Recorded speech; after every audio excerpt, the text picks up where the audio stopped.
जय श्री कृष्ण। श्रीमद् भगवद गीता अध्याय 7 श्लोक 16।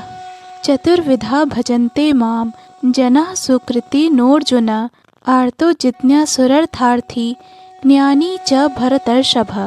हे भरत श्रेष्ठ, 4 प्रकार के पुण्य आत्मा मेरी सेवा करते हैं।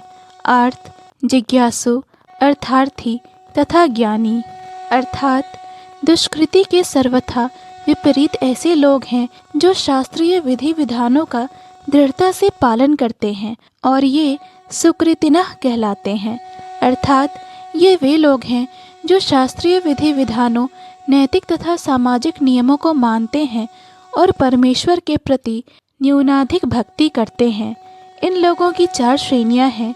वे जो पीड़ित हैं, वे जिन्हें धन की आवश्यकता है, वे जिन्हें जिज्ञासा है और वे जिन्हें परम सत्य का ज्ञान है। ये सारे लोग विभिन्न परिस्थितियों में परमेश्वर की भक्ति करते रहते हैं। ये शुद्ध भक्त नहीं है, क्योंकि ये भक्ति के बदले कुछ महत्वाकांक्षाओं की पूर्ति करना चाहते हैं। शुद्ध भक्ति निष्काम होती है और उसमें किसी लाभ की आकांक्षा नहीं रहती। जब ये 4 प्रकार के लोग परमेश्वर के पास भक्ति के लिए आते हैं और शुद्ध भक्त की संगति से पूर्णतया शुद्ध हो जाते हैं, तो ये भी शुद्ध भक्त हो जाते हैं। जहाँ तक दुष्टों का प्रश्न है, उनके लिए भक्ति दुर्गम है, क्योंकि उनका जीवन स्वार्थपूर्ण, अनियमित तथा निरुद्देश्य होता है।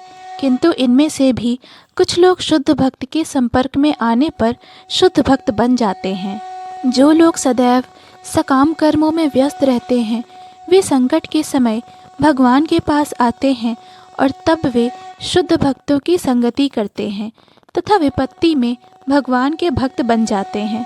जो बिल्कुल हताश हैं, वे भी कभी कभी शुद्ध भक्तों की संगति करने आते हैं और ईश्वर के विषय में जानने की जिज्ञासा करते हैं। इसी प्रकार शुष्क चिंतक जब ज्ञान के प्रत्येक क्षेत्र से हताश हो जाते हैं, तो वे भी कभी कभी ईश्वर को जानना चाहते हैं और वे भगवान की भक्ति करने आते हैं। इस प्रकार ये निराकार ब्रह्म तथा अंतर्यामी परमात्मा के ज्ञान को पार कर जाते हैं और भगवत कृपा से या उनके शुद्ध भक्त की कृपा से उन्हें साकार भगवान का बोध हो जाता है।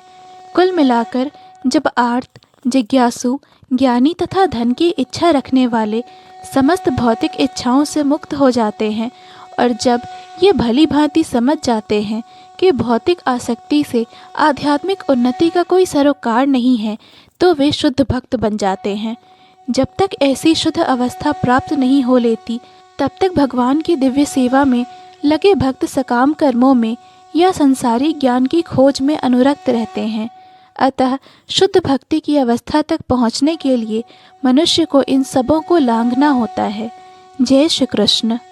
पूर्ण भगवद गीता के श्लोकों को सुनने और समझने के लिए कृपया इस चैनल को सब्सक्राइब करें। वीडियो पसंद आया हो तो लाइक और शेयर करें।